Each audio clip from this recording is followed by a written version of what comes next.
আচ্ছা, একটা জিনিস ভাবুন তো। ধরুন বছর 10 আগে যখন কেউ সিনেমা বানানোর কথা বলতো, আমাদের মাথায় কি আসতো? বিশাল সব সেট, দামি ক্যামেরা, লাইটিং, একগাধা টেকনিশিয়ান। মানে একটা শর্ট ফিল্ম বানাতেও কি পরিমাণ পরিকল্পনা, খরচ। আর এখন যদি বলা হয় আপনার মাথায় যা আসছে, যত জটিল আইডিয়াই হোক না কেন, সেটাকে সিনেমায় রূপ দেওয়া যাবে কয়েক মিনিটে, শুধু কয়েকটা লাইন টেক্সট লিখে। এটাই তো অবিশ্বাস্য লাগছে। এটা কি আর সায়েন্স ফিকশন পর্যায়ে আছে? না, একদমই না। এটাই এখনকার বাস্তবতা। আমরা এমন একটা সময়ে আছি যেখানে টেক্সট আর ভিডিওর মধ্যেকার দেয়ালটা প্রায় ভেঙে পড়ছে। আর এই পুরো বিপ্লবের কেন্দ্রে তো আর্টিফিশিয়াল ইন্টেলিজেন্স। হ্যাঁ, তবে সাধারণ এআই নয়। আমরা এমন এক এআই নিয়ে কথা বলছি যা আমাদের চারপাশের বাস্তব জগৎটাকে, তার নিয়মগুলোকে বুঝতে শুরু করেছে। আর এখানেই তো আসছে লুমা এআই এর কথা।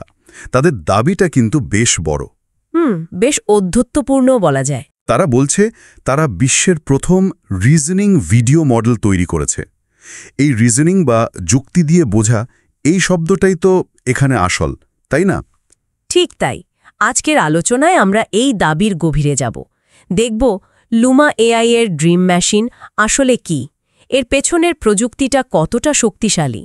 আর এটা কি আসলেই সৃজনশীল মানুষদের জন্য একটা গেম চেঞ্জার হতে পারে কিনা?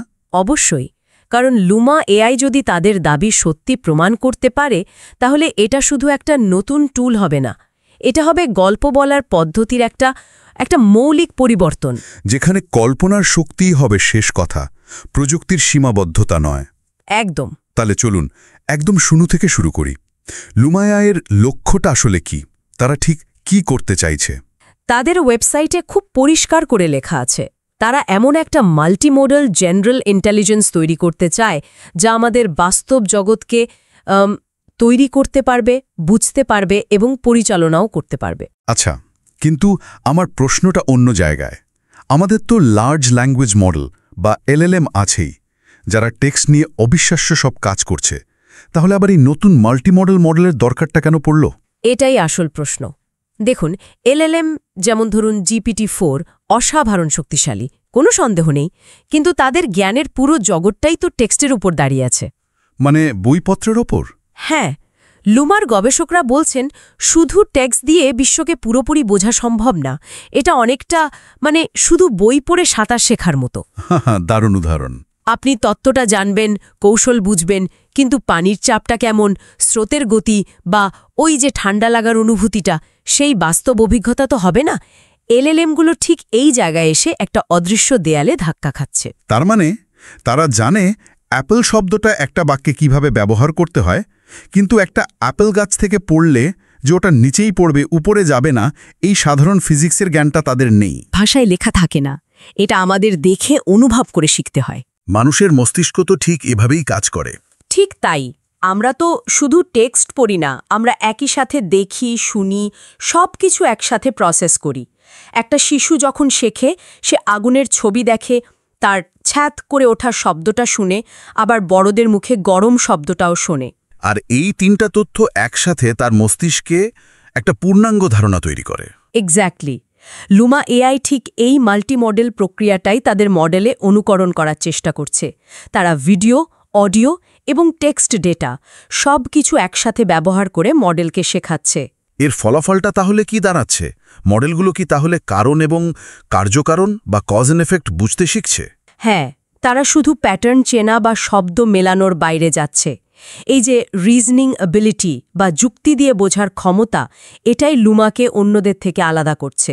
তার মানে একটা মডেল যখন বুঝতে পারে যে একজন দৌড়বিদ দৌড়ানোর পর হাঁপিয়ে উঠলে তার মুখের ভাবটা কেমন হবে, বা একটা কাচের গ্লাস টেবিল থেকে পড়লে সেটা যে ভেঙে টুকরো টুকরো হয়ে যাবে, তখনই সেটা সত্যিকারের ইন্টেলিজেন্সের দিকে এগোতে শুরু করে।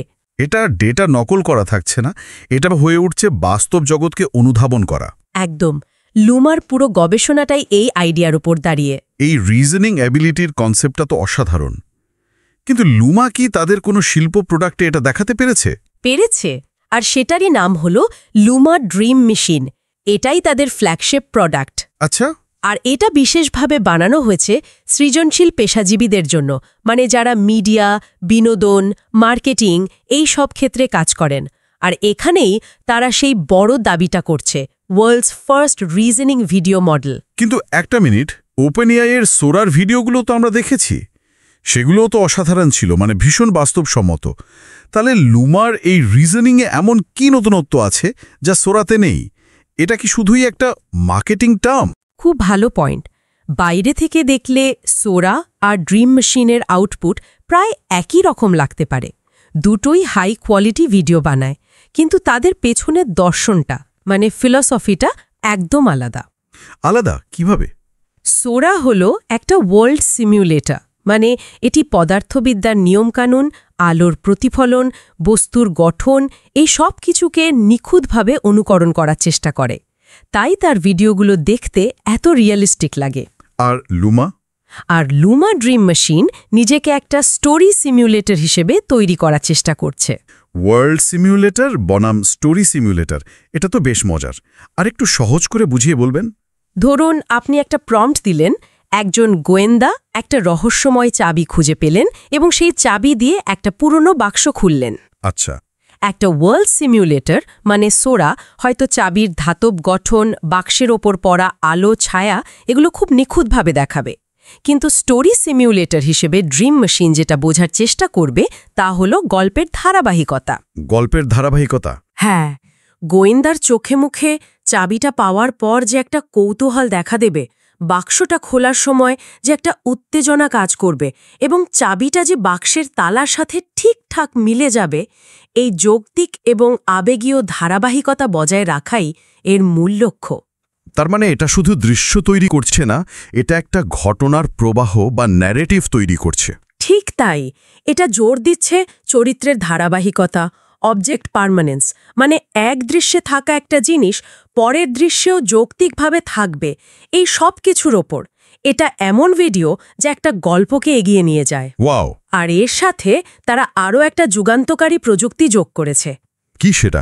এটি বিশ্বের প্রথম এইচডিআর বা high dynamic range video model. সত্যি? এইচডিআর? হ্যাঁ, এর মানে হলো ভিডিওর রং এবং আলোর গভীরতা হবে অবিশ্বাস্য। প্রফেশনাল ফিল্ম মেকার্সরা শুটিংয়ের পর কালার গ্রেডিং করে যে সিনেম্যাটিক লুকটা আনেন, লুমা সেই কোয়ালিটি সরাসরি এআই জেনারেটেড ভিডিওতে নিয়ে আসছে। এটা তো প্রোডাকশন কোয়ালিটির জন্য একটা বিশাল লাভ। বিশাল, ছোটখাটো কোনো ব্যাপার নয়। এর প্রায়োগিক দিকটা তো তাহলে অসাধারণ। একটা বিজ্ঞাপন সংস্থা হয়তো ক্যাম্পেইনের জন্য 10টা ভিন্ন কনসেপ্টের ভিডিও বানিয়ে ক্লায়েন্টকে দেখাতে পারবে খুব দ্রুত। বা একজন ফিল্ম মেকার তার সিনেমার সবচেয়ে জটিল দৃশ্যটা শ্যুট করার আগে প্রি-ভিজুয়ালাইজ করে নিতে পারবেন। কিন্তু আমার একটা প্রশ্ন আছে। ব্যবহার করা সহজ, ঠিক আছে, কিন্তু একজন ক্রিয়েটরের কন্ট্রোল কতটা থাকে আউটপুটের ওপর? এটা একটা গুরুত্বপূর্ণ প্রশ্ন। মানে আমি যদি একটা চরিত্রের শুধু চোখের রং বদলাতে চাই বা ক্যামেরার অ্যাঙ্গেল সামান্য ডানে সরাতে চাই, সেটা কি সম্ভব? নাকি এআই যা বানিয়ে দেবে সেটাই ফাইনাল? দেখুন, এই মুহূর্তে কন্ট্রোলের জায়গাটা কিছুটা সীমিত, তবে এটা খুব দ্রুত উন্নত হচ্ছে। এখন মূলত টেক্সট প্রম্পট আর রেফারেন্স ইমেজের মাধ্যমেই ভিডিওকে প্রভাবিত করা যায়। আচ্ছা। তবে লুমার মতো কোম্পানিগুলো জানে যে পেশাদারদের জন্য সূক্ষ্ম নিয়ন্ত্রণ বা ফাইন গ্রেইনড কন্ট্রোল কতটা জরুরি। আমার ধারণা ভবিষ্যতে আমরা ইন পেইন্টিং বা আউট পেইন্টিংয়ের মতো ফিচার দেখতে পাব, যেখানে ভিডিওর নির্দিষ্ট অংশ পরিবর্তন করা যাবে। আর এটা তো এপিআই দিয়েও ব্যবহার করা যায়, তাই না?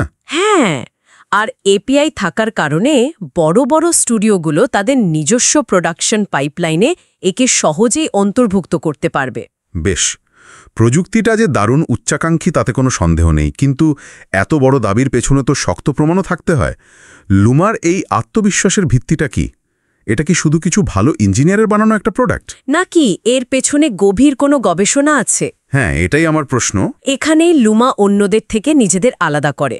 অনেক কোম্পানি আছে যারা বিদ্যমান মডেলগুলোকে একটু উন্নত করে নতুন পণ্য হিসেবে বাজারে ছাড়ে, কিন্তু লুমা একটি গবেষণা ভিত্তিক কোম্পানি।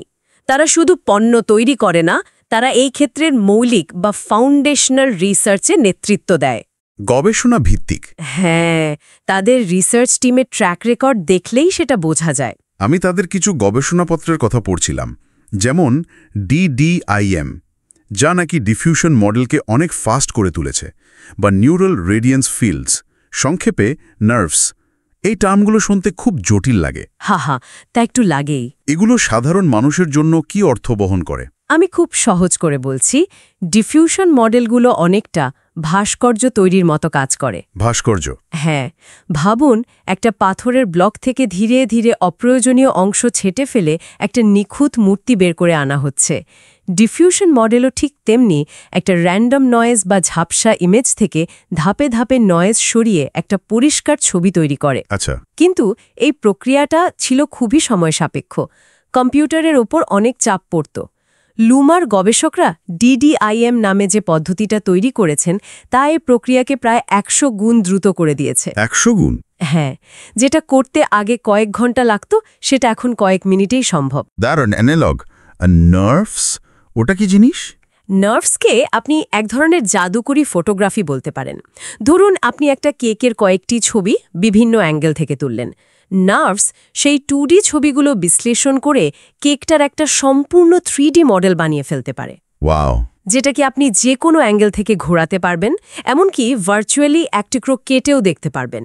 এই প্রযুক্তিটাই ডিজিটালভাবে বাস্তবতাকে পুনর্নির্মাণ করছে। তার মানে এই ধরনের মৌলিক গবেষণাগুলোই ড্রিম মেশিনের মতো শক্তিশালী টুল তৈরির ভিত্তি। একদম। এটা প্রমাণ করে যে লুমা শুধু একটা ট্রেন্ড অনুসরণ করছে না, তারা নিজেরাই ট্রেন্ড তৈরি করছে। তাহলে পুরো আলোচনাটা যদি এক জায়গায় আনি, ব্যাপারটা দাঁড়াচ্ছে লুমা এআই শুধু একটা ভিডিও জেনারেটর নয়। না, একদমই নয়। এটি টেক্সট ভিত্তিক এআই এর সীমাবদ্ধতা ভেঙে একটা মাল্টিমোডাল ইন্টেলিজেন্স তৈরির চেষ্টা করছে, যা বাস্তব জগৎকে মানুষের মতো করে বুঝতে শেখে। ঠিক। আর ড্রিম মেশিন হল সেই চেষ্টার প্রথম বড় ফসল, যা গল্প বলার প্রক্রিয়াকে আরও সহজ, আরও শক্তিশালী করে তুলছে। একেবারে। এতদিন গল্প বলাটা ছিল রিসোর্সের খেলা, মানে বড় বাজেট, বড় স্টুডিও। লুমার মতো টুল এই খেলাটাকে মেধার খেলায় পরিণত করছে। যার আইডিয়া সবচেয়ে শক্তিশালী, সেই সেরা গল্পকার হতে পারবে। হ্যাঁ, তার বাজেট যাই হোক না কেন, এটা সৃজনশীলতার এক ধরনের গণতন্ত্রায়ন আর কি। যারা এই প্রযুক্তি নিয়ে আরও জানতে চান, তাদের জন্য কোনো রিসোর্স আছে? অবশ্যই। লুমা এআই এর নিজস্ব লার্নিং হাব আর একটা ডিসকর্ড কমিউনিটি আছে। সেখানে প্রচুর টিউটোরিয়াল, টিপস পাওয়া যায়, আর অন্য ক্রিয়েটিভদের কাজ দেখেও অনেক কিছু শেখা যায়, অনুপ্রেরণা পাওয়া যায়। দারুণ। সব মিলিয়ে এটা স্পষ্ট যে আমরা একটা নতুন সৃজনশীল যুগের দোরগোড়ায় দাঁড়িয়ে আছি। কোনো সন্দেহ নেই। সিনেমা বানানো বা যে কোনো ভিজুয়াল গল্প বলার প্রযুক্তিগত বাধাটা প্রায় শূন্যের কোঠায় নেমে আসবে। যখন বাজেট বা দক্ষতার আর কোনো অজুহাত থাকবে না, তখন সৃজনশীলতার আসল পরীক্ষাটা কোথায় হবে? এবং সেই সুযোগে কারা নতুন গল্পকার হিসেবে উঠে আসবে? যখন এই টুলস সবার হাতে পৌঁছে যায়, তখন এমন অনেক মানুষের কণ্ঠস্বর শোনা যায় যাদের গল্প বলার সুযোগ আগে ছিল না। হয়তো আমরা এমন সব দৃষ্টিকোণ থেকে গল্প দেখব যা আগে কখনো বড় পর্দায় আসেনি। যখন দেয়ালটা ভেঙে যায়, তখন আসল প্রশ্নটা হয়, আমরা সেই স্বাধীনতা দিয়ে কি তৈরি করব।